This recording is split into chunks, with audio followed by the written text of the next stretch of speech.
This is Generation Stadia, giving you that daily dose of everything and anything Stadia related, and we got some news to cover today. Ubisoft's committing to crossplay, new Stadia first-party studios opening up, but before all that, we need to focus on a recent interview held by Adam Savage's Tested with John Justice and Majd Bakar. So a few important things came from this interview that really matter to us the consumer. First off is the reassurance that Stadia is a long-term project for Google. In fact, it started all the way back in 2013 when Chromecast launched. At the time, Google was figuring out how to bring high-end gaming to the device and formed a team dedicated to working on the project, which then became Stadia. Despite what you may have read online or heard about Google, they have been working on this for years and years now. It isn't just some recent idea they decided to take on. Not only that, but a 10-year roadmap is already in place. They are clearly in it for the long haul, that much is for sure. The next important topic that was covered was the upgrade schedule they currently have in place. So as we all know, one of the biggest benefits of using Stadia over other platforms is that the hardware will be replaced and updated over time by Google themselves. This will allow Stadia to provide you a top-of-the-line experience without requiring you to pay a top-of-the-line price. According to this interview, they already plan on continuously upgrading the hardware. Not only that, but they're already thinking 5 years in advance.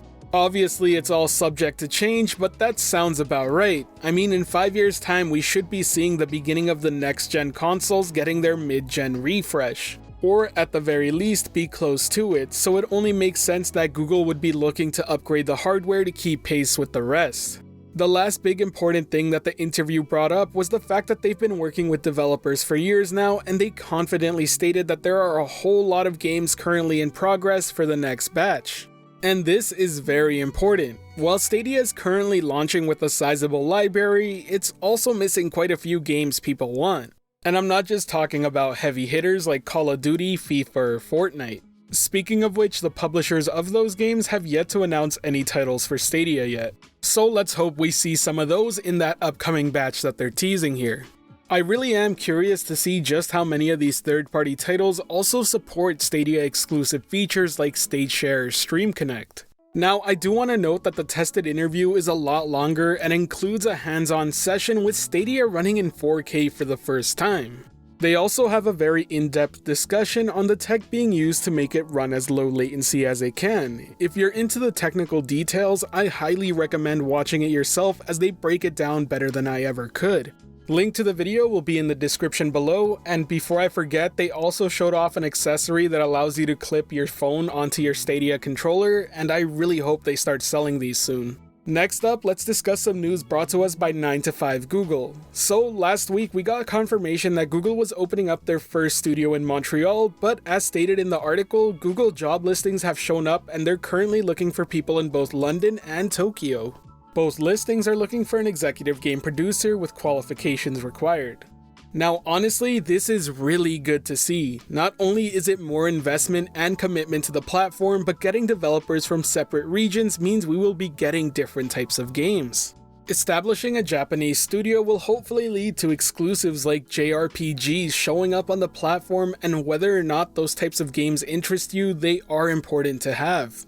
I mean, just take a look at Xbox support in Japan, which by the way is fairly non-existent. The UK also have very talented developers who have made absolutely amazing games, and I'm sure Google wants to capitalize on gathering that talent to bolster its own first-party studios. I'm really happy to see Google spanning their search for talent and hope to see more listings go up elsewhere too. The last news story we'll be covering here is not directly related to Stadia, but does include it, and that's Ubisoft committing to adding crossplay to every player versus player title, including the games Rainbow Six Siege and For Honor. This news comes from an article at Polygon, link will be in the description below if you want to check it out. Now I think it's fair to say that this will also apply to upcoming games as well. This is not just a big deal for gamers, but especially for Stadia users. That means Ubisoft games will have healthy populations no matter the case. It also has me hoping that For Honor and Rainbow Six Siege will find their way to Stadia soon after launch. Both of those are fantastic titles that have received a lot of updates over the past few years, and overall it's a great initiative to see from a big publisher like Ubisoft. And they're a company that just so happens to be supporting Stadia in a big way off the get-go, including the fact that their subscription service, Uplay Plus, will be making its way in 2020. Now that Sony's completely on board with crossplay as well, we're gonna be seeing a lot more games support that feature, and that's a really good thing.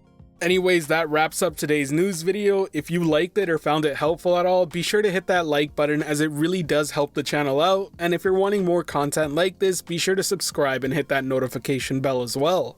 And for today's end of video message, I need to give you all a huge shout out and a huge thank you. We passed 2,000 subscribers over this past weekend, and to me that's still pretty unbelievable.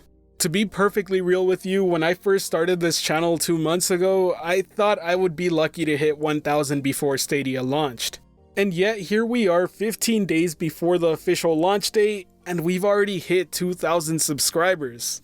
And along this whole journey, our Discord community has been growing day by day. What used to be a group of 30 is now starting to look more like a group of 300. Another serious milestone that was recently achieved was getting YouTube partner approved, which is why some of you are starting to see ads in front of these videos.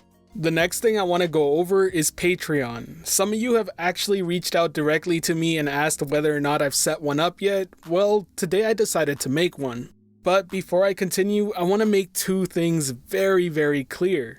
At no point in time do I want to make anyone feel like liking, watching, or commenting on these videos isn't enough. If you even do half of those things, that's more than enough support and encouragement to keep making these videos. Secondly, I want to make it extremely clear that money made on Patreon or through the ad revenue will be going straight back into the channel to make the content you already enjoy watching even better. It will be used for things such as streaming equipment, games to purchase for review, or doing giveaways and competitions with prizes for the community to get involved in. Now, with all that said, if you still find that you want to support the channel and the content made here, the link to the Patreon page will be in the description below. Definitely expect more channel updates as we get closer to Stadia's launch. I can already tell you there will be a launch day stream, and there will also be merch coming soon in the near future. Now, before ending this video, I quickly want to talk about the community that's formed here. Not only have you all been super supportive of the channel and the work I do here, but on top of that, I've seen a lot of you help others among the community out. Be it through helping those in the comment section below by informing them or answering their questions, or be it through playing games amongst each other in the Discord community. And I'm expecting more and more people to get involved with the community once Stadia officially launches on November 19th. The community has been super positive, and I want to encourage that to keep going. And for those of you who are participating constantly, just do know that I've been keeping an eye out, and I have been noticing all your contributions to this community. Now, to wrap it all up, thank you for being a part of the Gen S community, thank you for watching and supporting the videos, and thank you for helping the channel reach 2,000 subscribers. This has been Generation Stadia, giving you that daily dose of everything and anything Stadia related, and the Gen S community is officially over 2,000 strong and growing by the day. And until next time, I'll catch you in the clouds.